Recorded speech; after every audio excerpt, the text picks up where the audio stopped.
That's it. Yeah, look, yeah. So if you go sideways, you can see what you look like. You look lovely in that light. Got your Hobie now. So, what was your first trip like out on the Hobie? Fuck's sake, start again. You put my phone on aeroplane. Yeah, I don't know what's happened then. Sit here, get the sunshine. I'm going to sit. Relentless, you know, it's up, down, up. It's like a washing machine.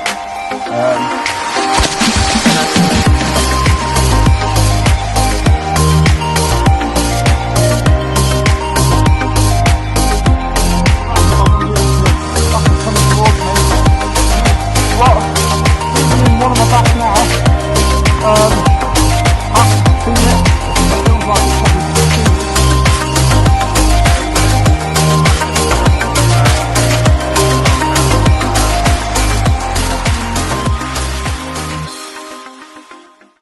That might be an undersized bream. It was definitely too small. Yeah, Yeah, definitely. Even I knew that. That was last summer? I can't remember whether it must have been. Well, we had Monty with us. So it was before the COVID then? Oh yeah, way before COVID. Yeah, hell yeah. But, because I think that's when I bought my kayak. You bought your kayak when I was still working in the salon. So that was 2 years ago then? Yeah, so I started, it must have been the summer of 2019 it must have been. Summer of 2019, because I started this job in 2020. Right, okay. Yeah, so it must have been summer 2019. So yeah, over about 18 months ago then. Yeah, it must have been. First one I bought was a green kayak. Really? And how did you buy your kayak? Where did you buy that from? Well, it's a funny story actually. So I love scrolling through Facebook Marketplace, and I decided this summer that I fancied a kayak.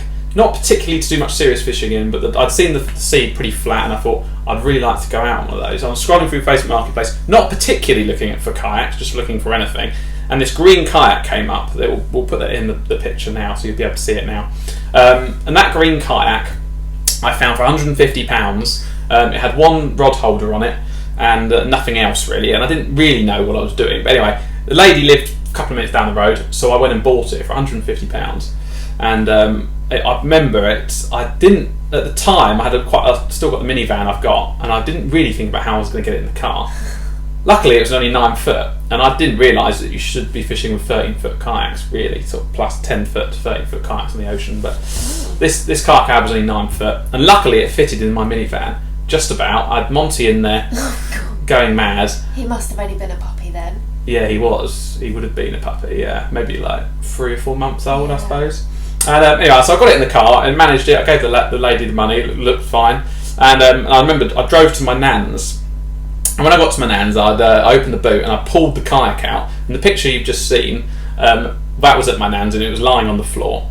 And I remember my nan saying, "Look what I've got." And she went, "Oh God, I can imagine exactly what." Yeah, you could do a very good impression. Oh my God! Yeah, what have you bought? Yeah, yeah, it's exactly like it. And I'd told her what I'd bought. And I didn't really know much about kayak, as I said. And the lady, when I bought it, said, "Oh, it's missing a bung." What's a bung? Wow, this is where props come in handy. That is a bung, and that basically goes in the kayak base and the floor. It's quite solid. It goes in. It goes in get a hole, and it fits in there, and it stops basically the water from coming underneath. Oh, so you don't sink. So you don't sink. Well, that's what I thought. Oh. I thought you needed these bungs, otherwise the kayak would sink. So I was only missing one of these bungs. So I assumed you needed to buy one. So I said to my nan, "Can we go to Brighton Canoes?" This was the nearest kayak shop available to me. So she said, "Yeah, no problem." So we got in the car and went to New Haven, which is Brighton Canoes, and I went and bought these bungs. And he went, "Yeah, it's about 11 quid for free, I think, you know." So that was the first. And when I was walking around the place, I thought, there's some really good like equipment here. Like there's kayaks for like £2,000. Wow. You know, and I didn't. Yeah. And I thought, this is you with your 100. And there's me with my £150 green kayak. I thought, I'm seriously undergunned here, but I thought it should be fine. So anyway, we bought the bungs, brought them back home, thinking that right, I can go out now and not sink. I mean, it turned out later on down the line you don't need bungs at all. And actually, when I'm kayaking in my kayak now, I don't have any bungs in. Oh. So because what that allows the water to escape the kayak, obviously it would fill up. But did you have these bungs in for your first trip out? No. How did that go? What was your first? How did it come about, your first trip? Well, what happened? So I bought the kayak in June because I was looking back at my pictures today, and I bought the kayak in June, and I didn't actually get out on the water until mid-January. So that whole summer I never went out on my own. Really? Yeah. God, that doesn't seem. No. Well, I remember buying when I bought the kayak, the green kayak. The day I bought it, I went upstairs to do a long toilet, which we all know about. We take our phones upstairs. Well, and you know about. I know about. I can spend half an hour on the toilet scrolling. I know. I get my best ideas when I'm on the toilet. And I sat on the toilet and I thought, right, I'm going on Facebook. So I went onto Facebook and I searched kayak fishing groups. Right. And Sussex kayak fishing came up. Right.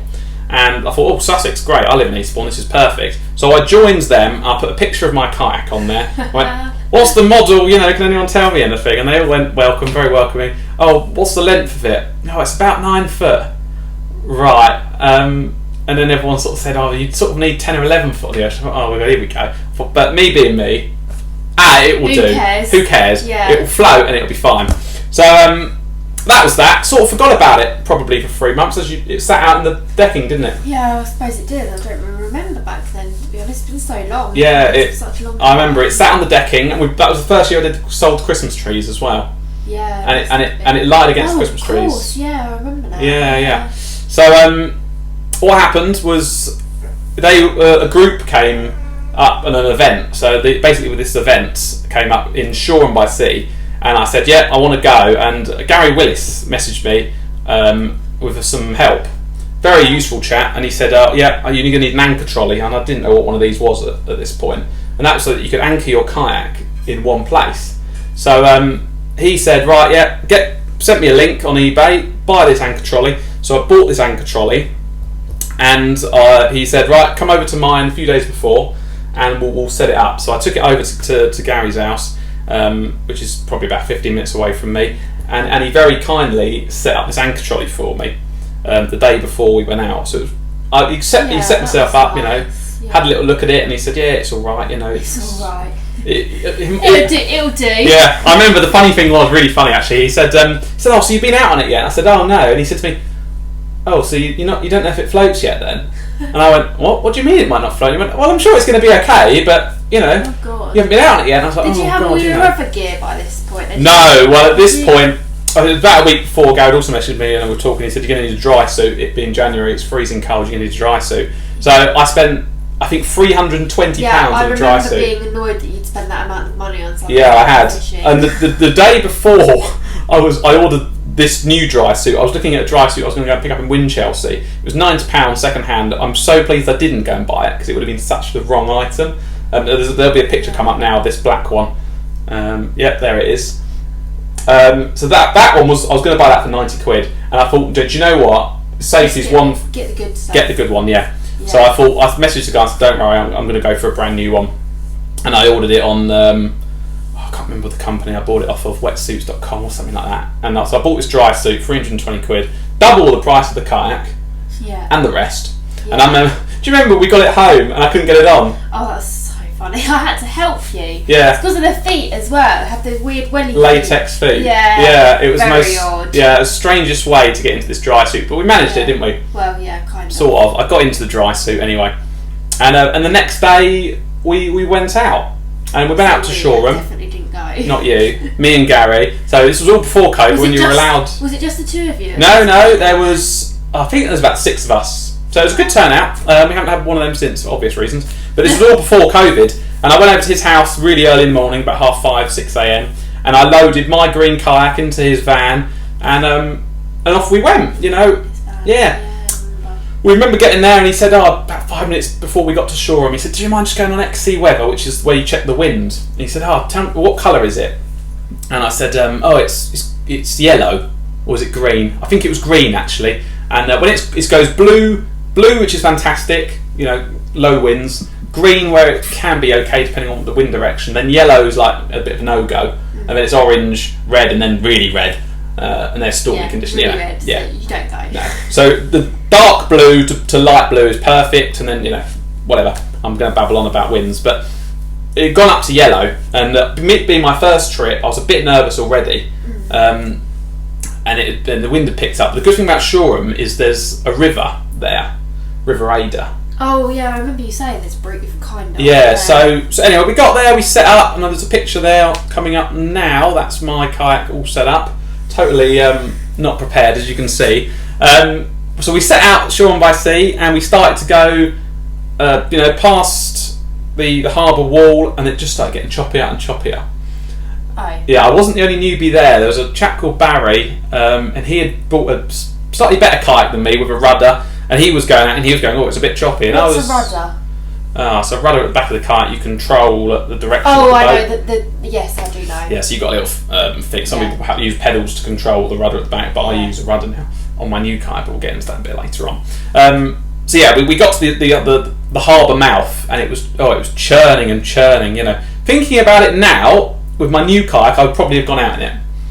But it being my first time with a very small kayak, and Barry was also new, and he was a bit nervous, like me. Gary said, right, what we'll do is I don't want to scare these two and never go kayaking again. We'll go down the river. Oh, that was good. So, which I was like, oh, thank goodness, relax. So that's what I wanted to do all along, just to test out my kayak. I do actually kind of remember you saying, especially with the fact that he'd said, oh, have you put it on water yet? Yeah, exactly, put it on water, and it hadn't been, and I looked underneath, and it was no water in it. I thought, oh, great, this is good. Anyway, so we started paddling down river, and at this point I thought, fantastic, river, nothing's going to go wrong in the river. Yeah. If you fall in, you can swim, do you know what I mean? It's quite shallow.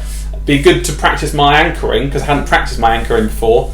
I'd seen videos on YouTube and people showed me how to do it, but I'm quite a visual learner. Yeah, hands-on. You've got to do it yourself. If I do it myself, I'll be able to do it Yeah, that's it. forevermore. So we went down the river, we anchored up, and I caught some crabs. No one caught a fish that day. We kept going down the river, and we went probably a mile and a half down the river, and I kayaked back after the end of the day, but we didn't catch any fish. No. That was my first trip Nothing out. for the table. No, sadly not. But the problem was, with going out with everyone else, I saw what they had. Yeah. And I think three of them, Andy Lewis, Gary, and I'm pretty sure, did someone else have a Hobie? Maybe they didn't. But anyway, there was two of these Hobie Outbacks. Yeah. And I went, oh my god, what are they? They're pedal kayaks. Now, I'm going to show you, I bought these today to show you. That, obviously, my one is a paddle to use your arms. Green kayak is a pedal one. Yeah, which the majority are, but these are not. So these are pedals, albeit slightly wet. So this is a system where they fit in the kayak, and you move your feet up and down, and it's like a penguin. They go left to right, and I couldn't believe the speed these guys were getting. Really clever bit of kit. And I thought, right, I want one of those. Of course.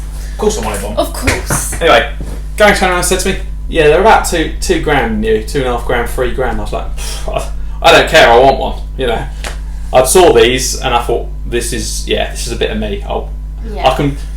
As soon as I was on the water with that green kayak, I thought, this is me. I'm really going to get into this, and I knew it from the beginning. And so after that, day after, Facebook Marketplace again, eBay, looking for Hobie Outback kayak, a pedal kayak.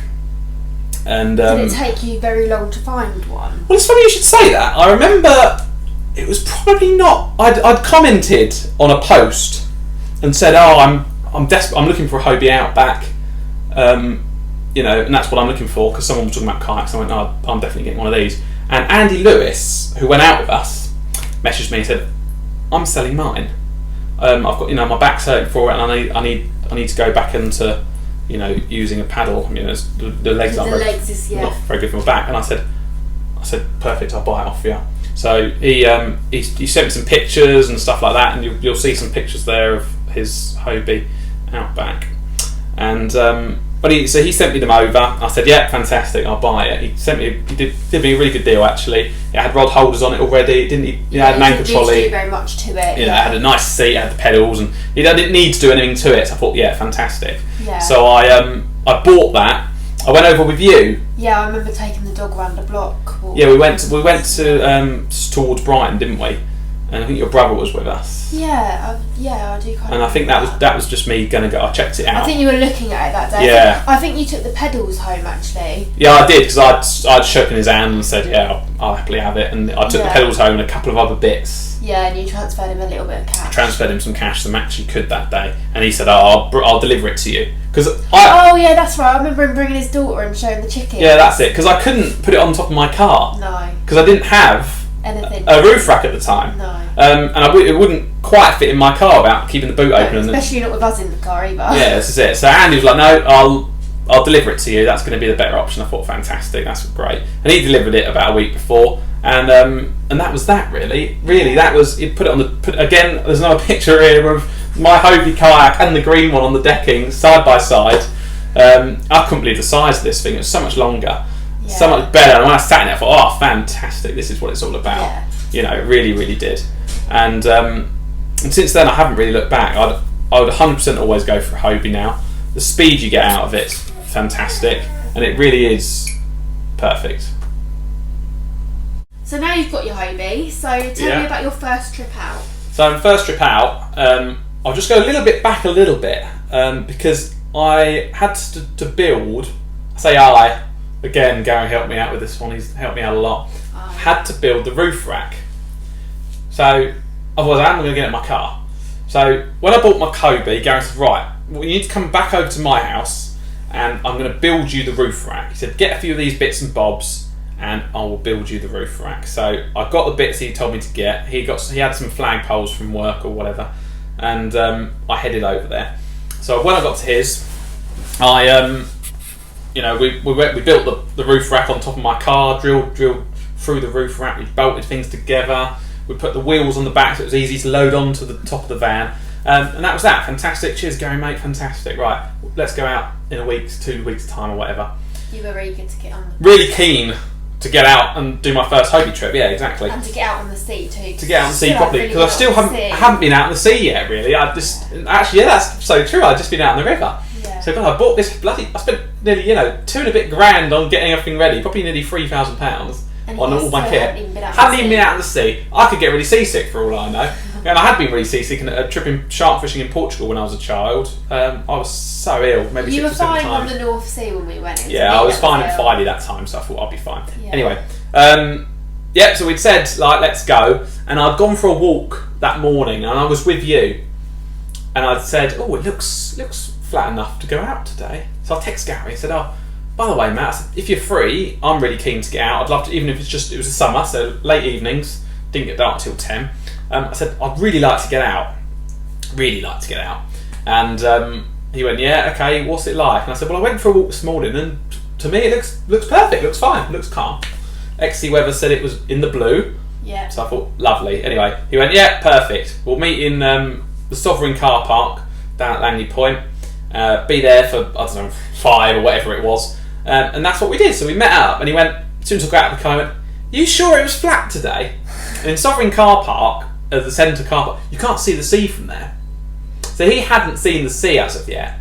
And he went, are you sure it was flat? And I went, yeah. He went, I'm just going to go and check that the sea's okay for you to go out, and me to go out. And I went, yeah, fine. So we headed over the grass verge and he there for a minute or something like that. And I was like, oh God, I hope I haven't made him come from where he lives when we can't go out. I mean, it looked okay for me. And he came back over and he said, it's not ideal, but he said, and I said, no, let's just do it. We're here, let's do it. Let's give it a go. As long as you don't think you got more experience than me, I hadn't even been out to sea yet. Yeah.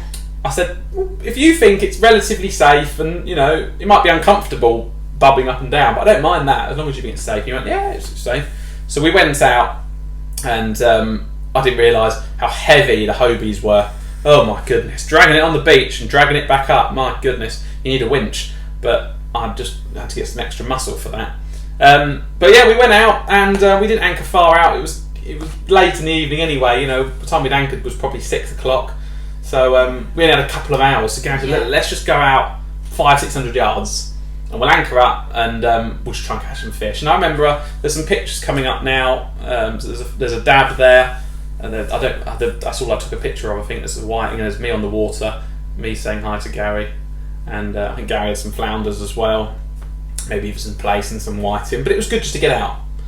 I remember I took one rod out. I think it was ridiculous kayak rod with an 80-pound braid running through it because that's all I had as a beach caster at the time. And that was that really. We came home and got back in the vehicle and I sort of was talking about what I still need to buy because I hadn't got a fish finder, I hadn't got a radio. PLB, which is a personal locator beacon, which when you press the button your Coast Guard gets called automatically. You don't have to talk to them; they just come to that specific GPS position, which is really handy. And he said, "Oh, so we went out, with a few bits I needed to buy." And I went, "Right, okay." Anyway, me being me, what was I doing? Facebook Marketplace. Facebook Marketplace, yes. Of and course. I remember this was when the lockdown had just started. So it was about March time now, and it was about, I shouldn't really say this, about 5 or 6 days into the full lockdown. I think I remember this. Yeah, because you were like, "Oh, I don't know, you shouldn't really be travelling." Yeah.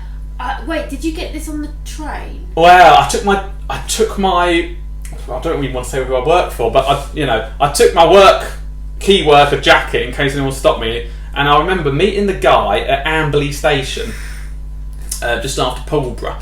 So it was probably an hour's drive, and pictures are coming up now of what the deal was. So it's 2 lure rods, there was a net, an anchor reel, an anchor, PLB, a life jacket, and a little radio, which you didn't tell me about in the description, but a little, cheap little radio.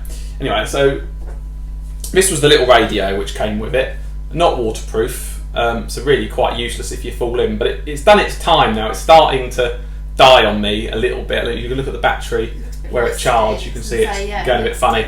But it's been fine this year, and to be honest with you, I'd probably buy the waterproof version of that, because it's been really good. Yeah, you can see where the salt water stops. Yeah, exactly, but get a slightly better quality one maybe. But it's done it for a good year anyway. yeah, exactly. So that was, I think it was £150. So for the PLB, I remember you. which is a £200 bit, I was chuffed with it. Yeah, because the PLB cost £200 brand new. There was an extra life jacket which I wanted to take Nigel out. My dad, still call him Nigel. I was desperate for him to go out. I had two kayaks now, didn't I? So I thought, I'll put Nigel on the green one. Oh yeah, the one that you think was unsafe. The one which I thought was slightly unsafe on a flat calm day. I still, yet to this day, haven't got him out. But so it come with the PLB is £200, life jacket's 30, 40 quid. Come with 2 really good rods, and those rods were about £70 each. These lure rods, 2 reels, and the reels were 40 quid each. The net, that's £30. That little radio there is, I think, £25. And I think that was about it. I think it came with a buoy as well. But that was a fantastic deal. Yeah, it's really And good. I think if you're getting into kayaking, 100% go second hand. Yeah, you get so much more for your money. And you just never know either. You might really hate it. Yeah, you might not get into it. So Yeah. I wouldn't advise anyone to buy a Hobie first out. It's a bit of a nutter, really. Yeah, but if you're going to serious about it, buy second hand, buy a good one, a good kayak. Not a little green one. Not a little green one, but that's further down in the podcast, so we won't talk about that too much now. But yeah, I remember buying all that kit, and I got all that kit, got home, and obviously it was lockdown, so we couldn't go out. And I'm just trying to think now of it was summer now, because we couldn't go out, obviously, and we had planned our first trip, and it must have been May, maybe, I think it was May. It was boiling hot weather, 30 degrees. Really hot summer. Yeah, it was me, Ian Hobie, John Turnbull went out as well, and I think Martin Stevens went out. He doesn't kayak anymore, and I think there was one other. And we went at Langley Point. We went out there, and we went out, and we anchored up in a few different places. I caught quite a few plays. The spider crabs were into. Caught these massive crabs. Probably a picture coming up now. That's a spider crab. So caught some spider crabs in place. And I remember we went to Holywell, and I hadn't got into my lure fishing yet, so I still didn't understand about lure fishing. I do now. I use hard plastics, trolling lures, but I didn't really know what I was doing, and I probably would have caught much more Had you have done that? had I have known, my knowledge. But yeah, I went to Holywell, and I remember the paddle back to Langley Point. It's 3 miles from the harbour, from Holywell End to Langley Point. And I suppose you were going against. Of course, going against the tide. Hadn't planned it very well. It's my second time out on the Hobie, second time out kayak fishing, so I still hadn't planned it very well. I knew that the tide was a big tide that day, and my goodness, my legs, they were burning, I tell you. I remember pulling in the heat as well, With dry your suit dry on, suit. everything, yeah. And I remember I got ahead and I really went for it. I thought, do I anchor up where the pier is? I thought, no, I'm going to keep going. So I got to opposite Cambridge Road, which is a well-known rave beach fishing mark. I thought, right, I'm going to anchor up here and rest my legs and try and get some more place. because as well as Cambridge Road is renowned for its place, it's renowned for its rays, and I thought, we're not far out, but I'll give it a go. So we anchored up, John Turnbull came up, Ian Hobie came up, and it was just us three. It was just us three now, and we all anchored around the area. You know, I caught some plaice. I was doing quite well for plaice. Everyone was catching these spider crabs, and I really wanted another spider crab, and didn't only got one in the end. I really would have liked to have caught more. That's the second one. But when we came in, I remember we beached at Langley Point, and all of these people came rushing up to us. Oh, we buy fish.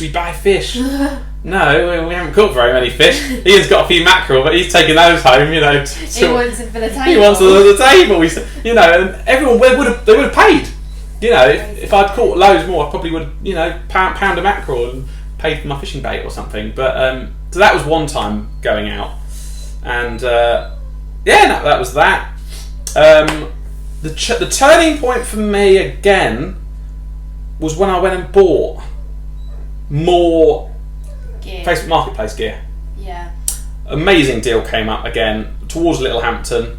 I had to drive about an hour. I had to cancel we were doing the carpets that day. We went to the Kylie's carpets. To actually go and speak to them. Yeah, and I said, I really need to get going. Oh, but we didn't. We still went to the carpet. We still went, but we're in a rush, so we picked all the wrong carpets. Oh yeah, we picked the wrong. We picked all the wrong carpets. The colours we didn't even want. We just went, we'll have that, and the guy was like, awful. These guys are easy. I'll have them every day of the week. Yeah. But we changed all the colours of the carpets in the end, didn't we? On the second time. Yeah. But yeah, I went to Littlehampton and I went and picked up. Oh my goodness, 7 or 8 rods, some fantastic Abu Garcia reels. A massive box of lures, and there'll be some pictures coming up now. This was all the tackle. It looks like a big pile of mess on that table, but there was loads of stuff. Rod bags, there really was. Yeah, I remember everything. It was all in our front room, and our front room was filled with fishing stuff. Yeah, that's Like exactly it is right. right now. Like it is right now while we're doing this podcast, yes. But yeah, fantastic deal, and that's when I got more lures and more tackle. I got booms, fishing on bait and stuff like that. But so yeah, it was great. Once I got all that gear, me and Gary and a few other people, we went out trolling at Holywell. This was a good story. Me and Gary, first time out Holywell in the evening. It was a summertime again. I can't quite remember the time, but there's a video of him coming up now. We were trolling with I had my lure rods at this time. We were trolling, go push it, doing about 3 knots or something. Again, didn't have a fish finder, so I couldn't tell the speed I was going at. And I remember being at Holywell for the first time, and bloody Gary, catching 5 or 6 bass. And I was like, I just want one, One to prove that can do it. Yeah, just so I can do it. I want one bass trolling. I'm desperate. My first ever bass on the kayak. Yeah. And I was trolling up and down, and they were taking the mick, these bass. They were coming out the water and picking at things and flies. They would jump out. Why can't I get one? I'm trolling right through the middle of these buggers, And it was getting towards the end. The guy said, well, we better go now, it's getting dark. And I thought, no, I don't care, I'm a fisherman, it's dark, I'll carry on. It's your first time out, mate, on a trolley. I said, in the dark, Anyway, I thought, no, I'm going to get one. Anyway, we did about... I said, I'm going to do one more route. So we went back, and as I came back up, the rod banged around. Oh, I picked it up. I'm in, Gary, I'm in, really excited. And it didn't really pull, it was probably like that, 25 centimetre bass. I was chuffed. I got it in the net, and I brought it in, and Gary, look what I've got. And he was so pleased for me. Yeah. He wouldn't be pleased for me now if I caught a big one. I think he'd get jealous, but maybe he wouldn't. I don't know. He always says he wasn't, but he's a fisherman, Gary. Yeah. And I know I keep talking about Gary, but he was a big part of my experience at the beginning, and he really helped me out. And we went out quite a bit together. And this year, unfortunately, we haven't been out to go out as much because of COVID, and hopefully we'll get some trips in. Later on in the year. But we're only in January. We're only in January, so yeah, hopefully later on in the year, when everything's allowed back out again. Yeah. And he was chuffed for me, and we caught this bass, and I put him back. Obviously, we went out and said, I've got to do that again. Yeah. And we did, and we went. I'm going to show you some pictures now. They'll be on the screen coming up now. These are all the bass I've caught over the last sort of year. Must be, yeah. Must be it, and we've ate them, haven't we? Yeah, been very. I like a bass. And like a bass on the table. Yeah, I remember we've catch them and you cook them well. Yeah, I do cook them well. Yeah. And actually, the whole family have probably tasted them over the time that we've been allowed to have family round. Put that out there. Yeah. Yeah, no. Everyone's liked the bass, haven't they? Everyone likes the bass. Yeah. Even Caroline, who isn't a fish person. No, she liked the bass. She liked the bass. My nan likes the bass, and I must admit, I love the bass, and I've learnt to fillet them well now and stuff. So I've had some. This year has been fantastic for bass. I've been out at Bexhill many times, and caught loads and loads of bass. I had one day where I think I caught 24, 25 bass. Yeah, Couple again for the table. But what changed for me with the bass fishing was when I bought my fish finder. Yeah. And I've got that with me today. Obviously, we can't turn it on; it's not connected to the battery. But I bought this off John Buswell, another kayak angler, fantastic angler. He was selling his unit, and he said, do I want it? He gave me a fantastic deal for it with the transducer, which searches the bottom, and that is what goes on the kayak, as you can see there. That's your screen. That's my screen. Obviously, it connects all the wires to a battery, and again, I'll show you some pictures now. That was me constructing my kayak battery box, and me fiddling around with it. Yeah, I remember this. I remember you having to find lots of different things. And home bargains, trying to nick my baskets and whatnot.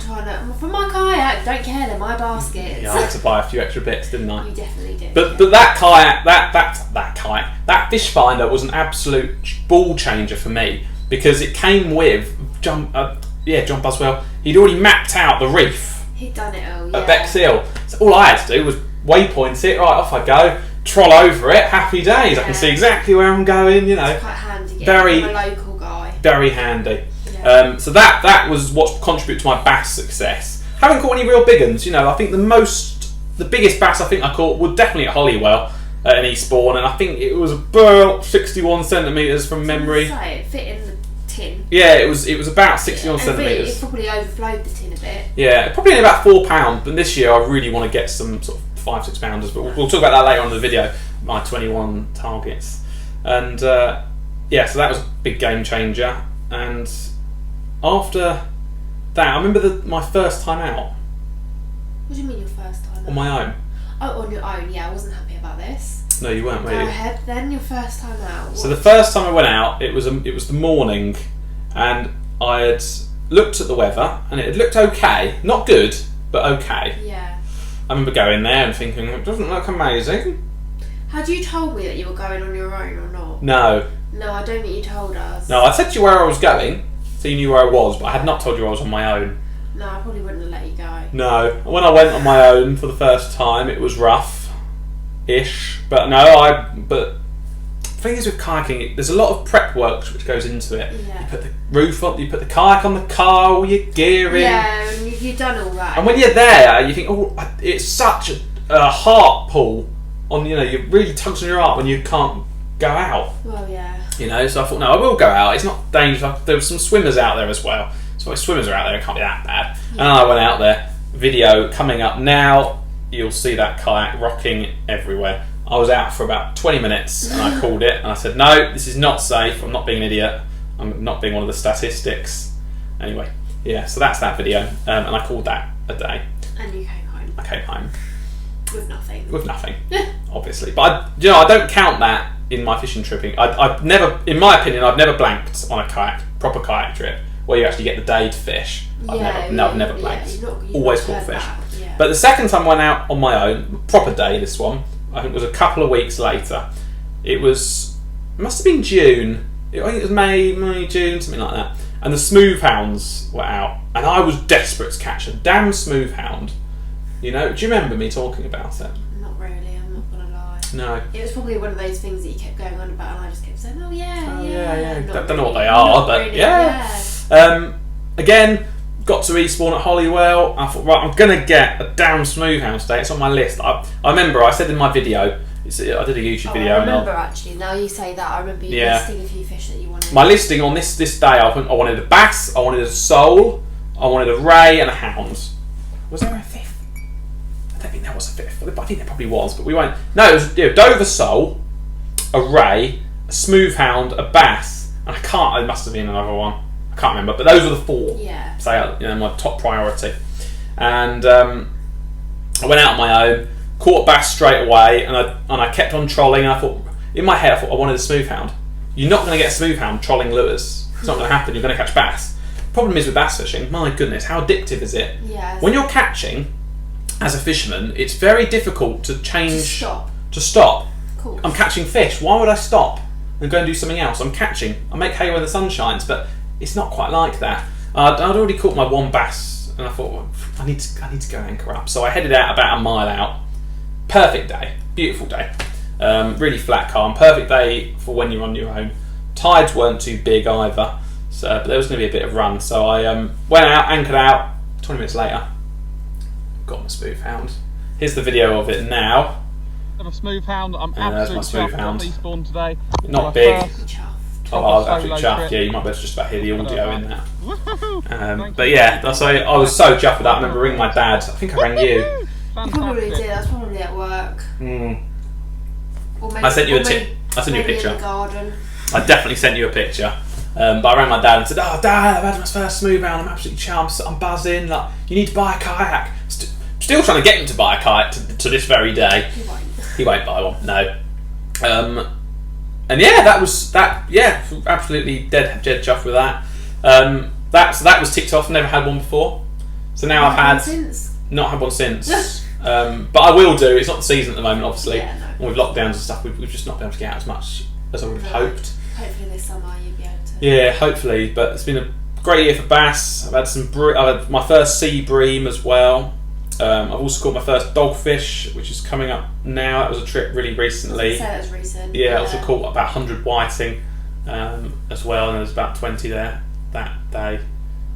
Yeah. So yeah, trip wise, it's been really good this year. I've done. Considering you haven't been able to do many. Yeah. The circumstances. Yeah, exactly. I would say this is a really difficult one for me. I didn't know whether to include it in the podcast, but I thought I'm going to have to say this. When you go out fishing with a group, so when there's more than, say, 2 of you, if there's 3 or 4 of you, you do enjoy the day so much more. Yeah, of course. You've got people it's social, it's good fun, you have a bit of banter, and you enjoy the day so much more. But there is a but. Go on. You don't catch as much. Because you stop chatting, you do what they want to do. Yeah, the issue is, and this is definite, and this is the same with carp fishing. When you're fishing on your own, you've only got yourself to think about. So if you're at anchor and you're not catching, you can go, right, I'm pulling up my anchor and I'm moving. But when there's 3 or 4 of you in the same spot, it's a hassle. And you sort of feel like, I don't really want to say, should we move spots? You don't want to be the one to say. I don't want to be that one who's constantly moving spots, changing tactics, changing areas. They're never going to go with you again. They're never going to want to go with me again, exactly. They already think I talk too much, which you do, I clearly. do. Clearly we're doing this podcast, which is going to last way too long. You like talking. I like talking. I like the sound of my own voice. You definitely do. That is the issue. Well, my kayak actually is called Chatterbox. You've named your kayak. My kayak. Haven't you heard? I didn't even know this. I don't think I told you. No, you didn't. No, I haven't. Okay, so officially, this is now going to be the opening. This is happening. My kayak's called Chatterbox. I haven't told anyone. I was going to keep that because I was going to put it on the kayak with writing. Right. Just haven't got around to doing it. Is that because everybody calls you a chatterbox? Yep. And you know where that came from? Go on. Derek Taylor. Me and him went out. I didn't have a fish one at this point, so it would have been early on in my career. God, I don't know what I'm on. I don't know what planet I'm on now. Career of kayaking. Early on in my hobby, it was me, Scott, Derek, and David. Castanet. He's got a YouTube. Go and check him out. He's quite good little angler. And we went out and. Where was I going? Chatterbox. And he said, "I've got a great name for your kayak." And I went, "It's going to be chatter something, isn't it?" And he went, "Yeah, Chatterbox." And we both knew it. Yeah. We both knew that's what your kayak needs to be called. And it's really stuck. And I thought, that's what I'm going to. I can't believe you name your kayaks. Does everybody name their kayak, or is it just a you thing? I think. Comment below if you name your kayak. Yeah, comment below. I don't think most people do. A lot of people have got an MMSI number, which is a number you can, when you call up the Coast Guard, it's a tag for your vessel. But I don't think most people don't have a name for them, I don't think. But I certainly do. It's called Chatterbox, and I'm going to write it on the side of my kayak.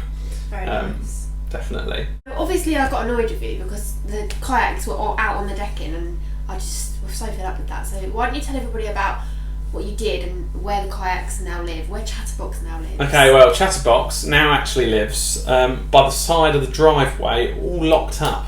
I know you got fed up with them living on the decking, so did I. Then they went to the grass. Then it made the yellow grass and killed a load off. Yeah, and it's not really ever recovered, has it? Just kept weeing on the. Yeah, my dog kept whittling up it, and I thought this is just not a life for a kayak. So I decided I was going to build a kayak rack, and here's some pictures now of how I built it. So I got a load of wood, put a frame together, and I wanted to store my Hobie and my other green one there, and you'll be able to see some pictures on there now of me building it. And yeah, perfect. Really, they live on the side of the house. They're bolted up. They're onto the fence. Really, quite a nice little build. There, You've done quite well with that, I think. Yeah, I still want to paint the outside. Your green kayak doesn't exactly live in that at the moment, does it? No, the green kayak is on top, but we will touch on that probably in a bit, I would imagine. But yeah, so that was a place. So I had to build something for it to live. I didn't want the UV ruining the plastic, so I had to put a roof on it and a side. And it's out the rain there as well. And it makes quite a good thing, like the postman use it for our parcels. Well, yeah, now everyone's going to know where we live. They're going to try and figure out where we live. Yeah. The parcels? The parcels, yes, the parcels. What's quite funny, actually, the postman. Do you remember the postman used to write, "It is in the kayak"? Yeah. It's in the back of the kayak. Or some of them will write canoe. They just write kayak now. Yeah. Now it's just kayak.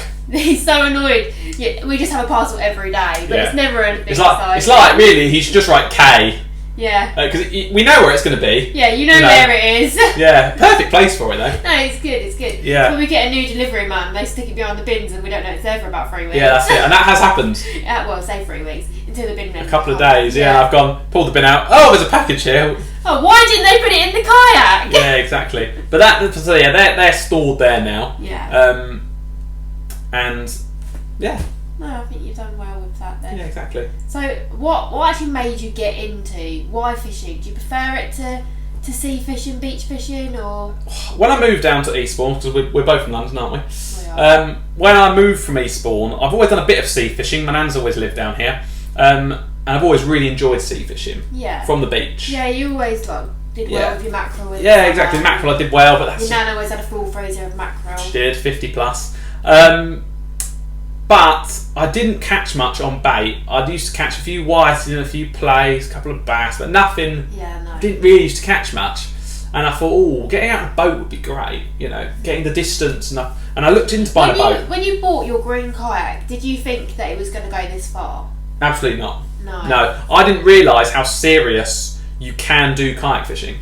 Yeah. I didn't realise you could spend £3,000. Oh no, I think we were both a bit naive to it. I think when you first bought it, I thought it was going to be like a fun day out where we could and it was just going to be like a bob along on the seafront. 20 yards out, mess around. I thought I'd go out, and now I see you lot going out. I'm like, yeah, there's no chance of getting me in the water. Yeah, I reckon I'll get you on that green one at some point in the summer. On a flat day, On a flat day. You'll come out and I'll tow you. Maybe on a river. I've got a funny story about towing coming up actually. Towing? Yes, towing. Yes, it's a good story. But yeah, so I wanted to get the distance. I wanted to catch more fish. I wanted to, enjoy it a little bit more. I'm a massive tackle tart. So as I said to you, when I bought this green kayak and I went out to Shore by Sea and I saw all these people with Hobies and all their kayak boxes and crates and gear, I thought, this is a bit of me. I love buying I love buying fishing gear. Yeah. I love fixing it's all stuff. you ever asked for Christmas and birthday. Yeah, exactly. I love. It does drive me mad. I'm constantly asking you, what do you want for birthday? Yeah. Oh, just stuff for fishing. Yeah, exactly. I love the fact that you've got radio. I just love it. I don't know why. Yeah. It's like a boy dream. I don't know, but I love driving a car. So I'm like a captain of my own vessel. I'm captain of Chatterbox. I can take it wherever I want to go. As long as the sea lets you. As long as the sea lets me and my legs keep going. That's what I love. And I saw that. I thought, right, it can be my own boat. No mooring costs. So I don't have to pay for it to be moored a couple of £100 a month. There's no diesel. I can transport it wherever I want. You can go on top of my car. I can take it to Devon. I can take it anywhere. Yeah. And I haven't taken it very far. I think the furthest west I've gone is Shoreham, and the furthest that is east. Purely because of lockdown, really. That's happened. Yeah, and work. And I just haven't had the right time. Yeah, it's not been a and the furthest east I've gone is Bexhill. So it's not been a very good year. No. To really get into it. No. But there's plenty more trips where I really want to, go. Yeah, I know you'd like to take it when we go on holiday to Devon and things like that. I know definitely. You'd like to do little trips out. But yeah, being a tackle tart, that is really why I just love all the bits and bobs which come with it. As I said, actually, I've got a few bits which I brought along, which I got with that Facebook Market deal. So when you're luring, so this is it's a group of the lures I take out on my kayak These fishing actually trips. go out on your kayak. Yeah, so a lot of the majority of the This bass, this box comes out of me. Yeah, a lot of the majority of the bass I've caught is on this lure here. Or? I think this one's about £9. £9 just for that. That one, but that's the hooks have slightly got. There's only there trebles. There's only doubles on there because the bass has broken them off. They need to be replaced. Oh, so these were triple hooks. Treble hooks, yeah. Treble hooks. So So there was free. yeah, and actually this Christmas, no, for my birthday, wasn't it? What was your birthday? You very kindly bought me 58. Is there 58? There was 58 of those sort of lures from Wish.com. Fantastic deal. Have you used them yet? Not yet, but I'm going to tomorrow. So you're going tomorrow? Oh yeah, I'm going to go tomorrow. This is news to me. It's lockdown has allowed us to go out again, as we're on lockdown 3.0. Apparently I'm allowed to go back out, so I'm going to... So yeah, this is my box of lures. These are hard lures, and I'll troll those, and they'll dive down like that, and they'll dive down like that. And that is what I've got all my bass on. I've not done any lures with the soft plastics. No, these are soft plastics. I don't like that. That is weird. So this is a very large soft plastic. And you jig those up and down. Gross. Haven't caught any big bass on those, but I got will. Hook on it, though. Yeah, it's just a singular hook on those. Those little. Do you have to put bait on it as well, or is it No, literally just that is the bait. So how does that work? Well, they just believe it's a fish. They're stupid, then, aren't they? That's what they would look like. I just don't. I don't understand how that catches you a fish. It's imitation. You should see some of these in the water. They look so realistic. Well, it makes sense. I mean, it does look like a fish, but surely they can smell it. And No. Their natural instinct is just to attack it on a bass. They're so predatory. They will just snap at anything. I nearly went like that and caught myself. They've even got eyes. Yeah, everything. A few of them are missing. Weird. But this one that came in my Wish.com, much smaller, dives much shallower, and I just think they see that from underneath. They don't know it's a fish. They just see it doing that, and just smack it, and that's that really. But so those are the lures I use. We're on kayak fishing. Just thought while we're here, we'll talk about tackle just a little bit. I've gone on to a rig pouch. This is a rig. Did I buy you this? No, this I got years ago. This is just a carp fishing rig pouch. Did I buy you a rig bag? Yeah, you rig winders you bought me in the box, and I use that for my beach fishing. Box, that's it. Yeah, but this I used to use rig winders on the kayak. I've now gone to a different system. Whether I'll change it up again. That's one thing when you're kayak angling you'll realise is you change everything. Change a lot, yeah. So now I've got all my traces and all my lures and some lures, more soft plastic. Why did you lures. drop that? Well, it goes under my seat. But if I drop it, I'm buggered. I've lost about £70 worth of tackle. Maybe more. I'll be gutted. Yeah. Probably not. No. So they're all my single traces. Really simple running ledger rigs, some Dover sole rigs, some ray rigs, some place rigs. All the bits and bobs. Lots of different things that you've been spending your evenings. Spending my evenings doing. Weeks, and it's all in our front room. Yeah, it's all in our front room, which it won't be. We're not like that, are we? Generally no, we're not speaking. like that. You're definitely not like that. No, I like to be very tidy. That's a free. Yeah, I like, as you can see here, tackle start. I've got everything prepped. Everything is ready to go. I just love having everything neat and tidy. That's my OCD there. I've got my soft plastic lures there, which I must admit I've never used these. Again, that came with that deal from Littlehampton. They're really weird. Again, they're like they're sand eel. Really long ones. Yep, sand eel imitations. So what you do is you pull that hook out. Hang on. So your line goes through the nose. Oh, that's clever actually. You attach it to the hook, and then it just slides under the body, like so, and then so it's up like that, and then you just drop it, twerk it like that, and it dives down like that, Very clever. like that, and it just looks like a fish. And that's I'd love to catch some bass on those, and I will do because I haven't used them yet, but they will catch bass. And so that is really why that's how I do my rigs. Back in here, I've got all my few little swivels and hooks and stuff. I've got some booms which keep it from tangling. So the leg goes on there. Like straws. Yeah, they do a bit. You could probably use straws if it was a bit thicker. So yeah, your leg goes on there. Yeah, I mean a lot of them line. use straws now. Not plastic anymore, are they? That's what I mean. They melt in the water. No, I don't mean them ones. I mean like you get the metal reusable or the bamboo ones. Oh yeah, you do. Yeah, you could probably create something like that. But yeah, that's how I store all my my tackle and rigs at the moment. Probably will change that in due course. To be honest with you, I've always changing, always chopping and changing. But I just love it. In the back of here, I've got tiny little sabikis. These catch me loads.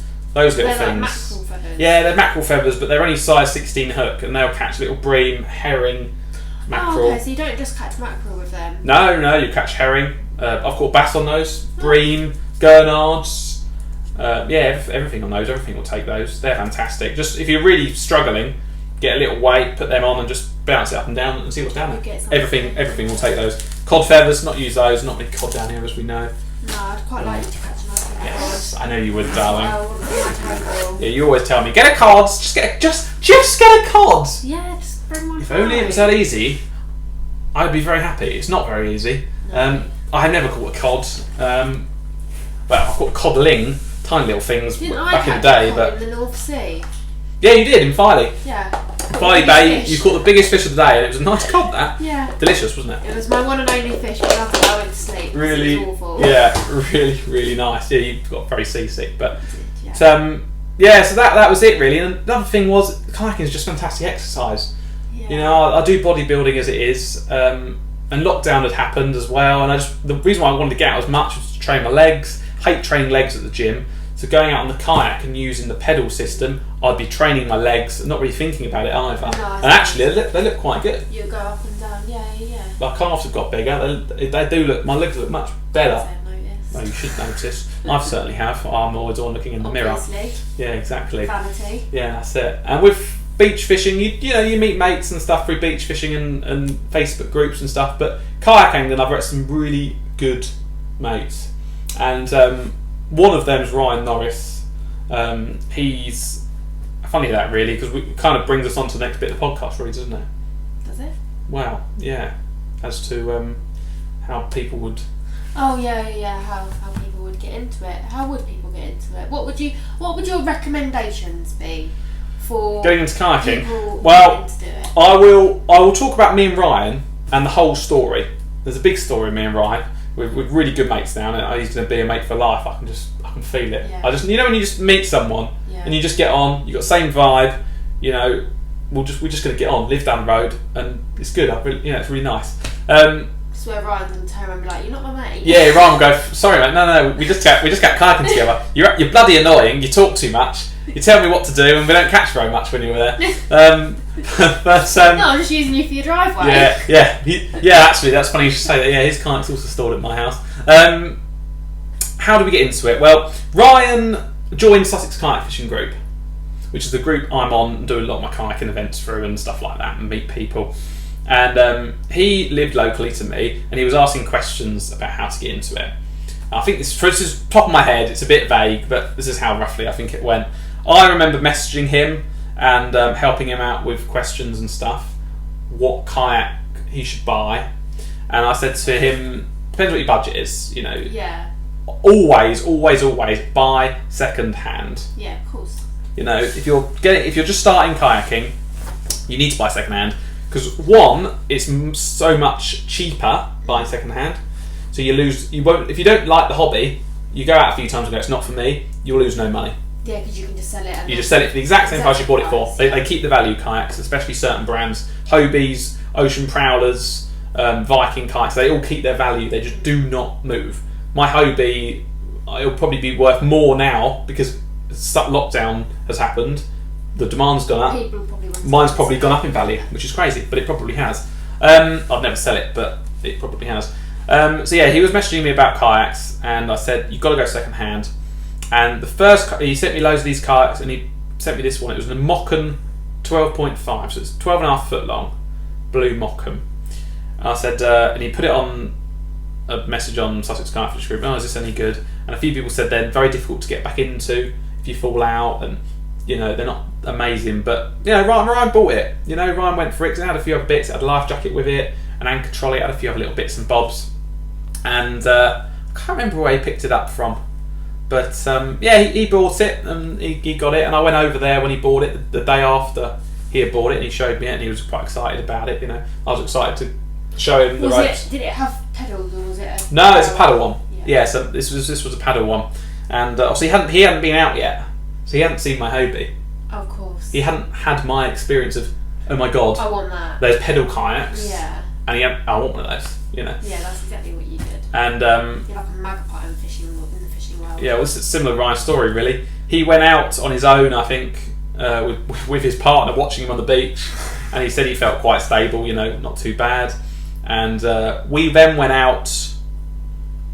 We went out bass fishing. Yeah, this is the story about towing. This is a great story, and I'm really looking forward to you hearing this. So I took Ryan out. I said to Ryan, the tide's only 5.5 metres today, which is a very small tide for respawn. It's not a big tide. And so we went out, and I said to him, kayak trolling the trolling for bass is going to be a bit difficult with a paddle, but I'm sure you'll be able to achieve it. And so we set him up, and we got on the water, and we headed for Holywell. We were doing a bit of trolling around there. I caught one. I think I caught two. Caught another one. He was just getting like, for God's sake, he's bloody catching them all. But I'd had a bit of experience this time. I'd already been out 10 times bass trolling. Yeah. You'd got over the fact that you were in a kayak and you were just there to fish. Yeah. You've obviously got that in your head as well. Like the first time you go out, you're thinking, oh my God, I'm going to fall. When the first time you go out kayaking, and you're a kayak fisherman, you're not thinking about fishing. No, of course you're not. You're thinking about oh my staying God, I up. want to fall in. Yeah. Yeah, not falling in, anchoring. You're thinking about everything. Yeah. You're not. The last thing on your mind when you first go on a kayak is catching a fish. Yeah. It's a bonus. But he had already been out once, but not for very long. But this was his first proper trip, and we got to the end of Holywell where the beach huts are. I said, "Oh mate, you might want to turn around now because you don't want to go up too near the lighthouse end." Because the tide, for some reason, it's always up your bum, and it just takes you towards Seaford. Don't know why, but it just does. So anyway, he said, "Oh, okay, no problem." He carried on paddling, and I said, "I'm just going to stay around here, Ryan. I'm catching a few. I'm just going to stay around, the Holywell beach hut end." So I carried on catching a few. Oh, really, on a kayak, you need a rear mirror. Because as you're facing that way, he's behind me. I assume he's only 15, 20 metres away from me. Right? I'm fishing, I'm landing, I'm playing a bass, and it's quite a nice one, this one. I've not edible, but it was taking a bit of line, I was concentrating, I caught it, and all of a sudden, I look back. Where the hell is he gone? What? I told him not to go that far, but he was paddling in that direction, so I assumed he knew what he was doing, And he did know what he was doing, until he turned around. And anyway, my phone goes off. Ryan Norris. Oh God, okay. Slide it, speak up. Yeah, you're right, mate.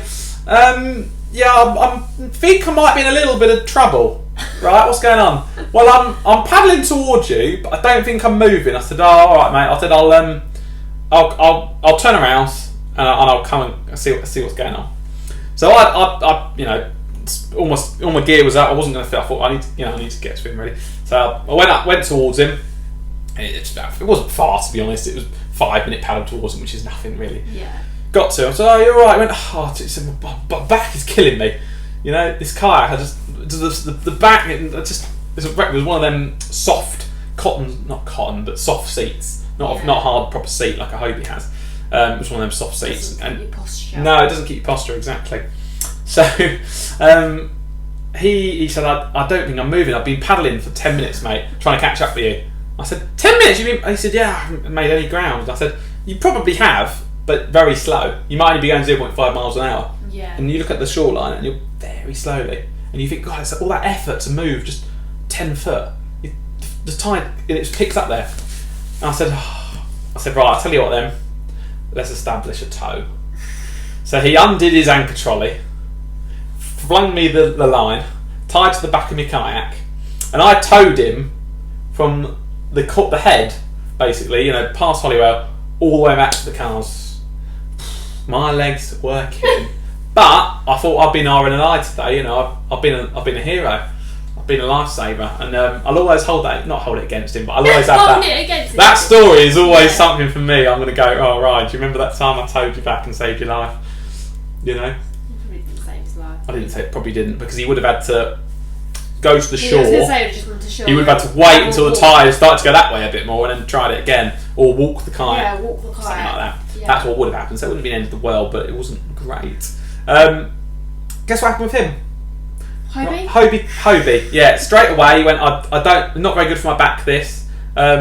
He said, I think I want your kayak. I want your kayak, basically. I said, okay. So anyway, started looking at Hobies, didn't it, outbacks and whatever.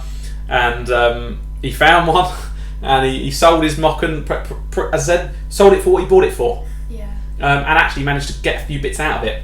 So we actually made a bit of money on that. That was alright. So yeah, that's what I say. Always buy second hand. So he made no loss on that kayak, and then he bought this Hobie Outback. Didn't you have to have it shipped or something? I remember him having to wait. He had to, this for it Hobie to Outback be- came from Newcastle, Oh. and amazingly, it got 90 quid. I think it cost him Yeah, to get it from I Newcastle to remember his house in that. Eastbourne. That's so cheap.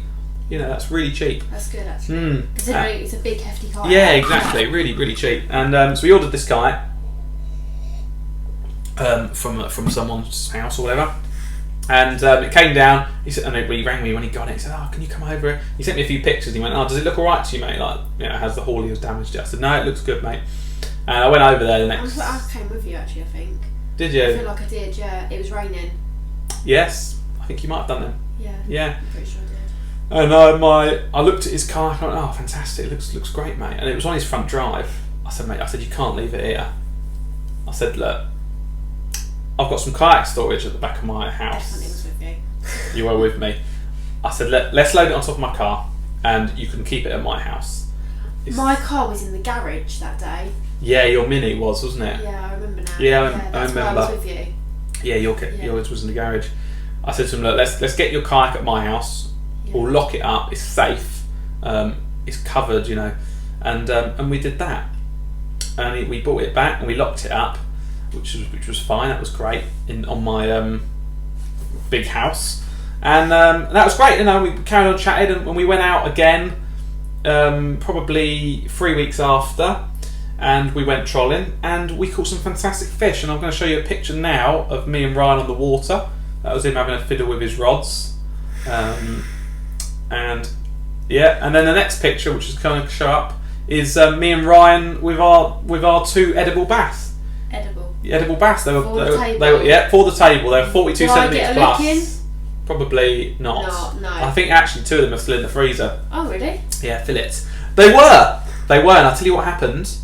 I remember me and Ryan, we caught these 2 lovely bass each. So we came in, we had a great fish and day, chips at and it was Ryan's house. we had fish and chips. The next day, we went over to Ryan's house when you were allowed to have households in your house, and we fried up, or he fried up. It was his house, his kitchen. He fried up these sea bass here with bassa.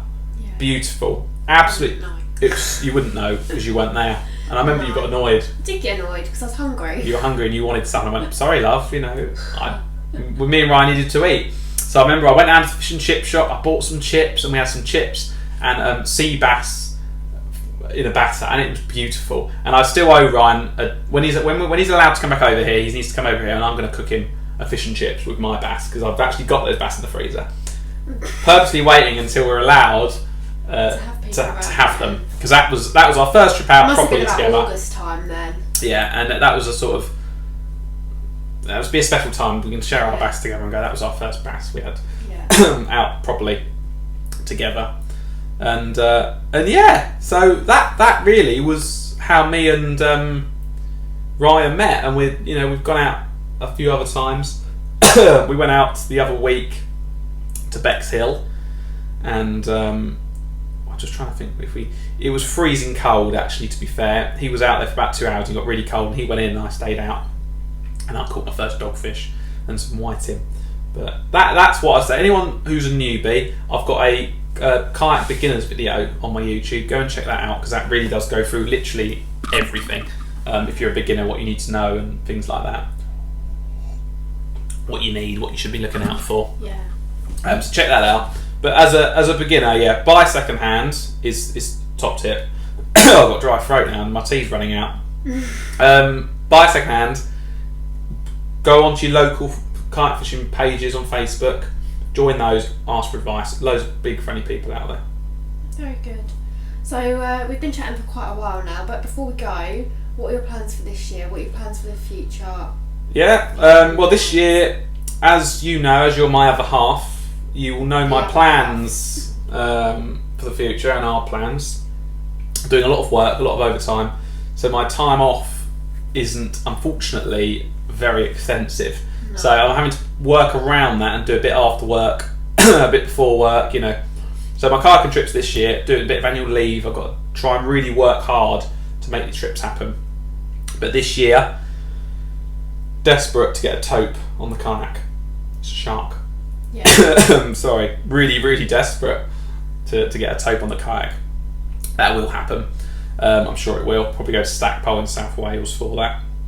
Really need to get some rays. Want to get some big bass, £5 plus. But yeah, rays I'd love as well because I've not caught a ray. Don't know why I'm still a ray virgin, but I am. So what? I've said it. A lot of other, a few other little fit like plays. I want to get some really big plays and smooth hound as well.